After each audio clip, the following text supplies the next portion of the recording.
मित्रांनो, पी-एम किसान योजनेच्या पुढच्या हप्त्याची जर तुम्ही वाट पाहत असाल तर तुमच्यासाठी एक खुश खबर आलेली आहे.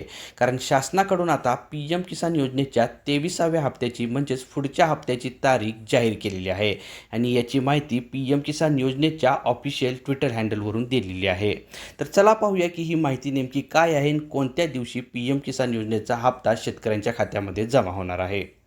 पी-एम किसान योजनेच्या ऑफिशियल ट्विटर हँडलवरून पी-एम किसान योजनेचा पुढच्या हप्त्याची तारीख शासनाने जाहीर केली आहे.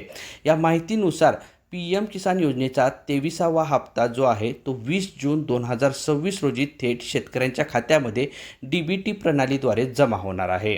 या माहितीबरोबरच खाली एक व्हिडिओसुद्धा दिलेला आहे. त्या व्हिडिओमध्ये स्पष्ट आपल्याला दिसत आहे की पी-एम किसान योजनेचा जो 23वा हप्ता आहे तो 20 जून 2026 रोजी शेतकऱ्यांच्या खात्यामध्ये जमा होणार आहे. तर हीच होती अपडेट. ही अपडेट तुम्हाला कशी वाटली मला कमेंट करून नक्की सांगा. असेच व्हिडिओ पाहण्यासाठी आपल्या चॅनलला सबस्क्राईब करा आणि इंस्टाग्रामवर पाहत असाल तर फॉलो करायला विसरू नका. धन्यवाद.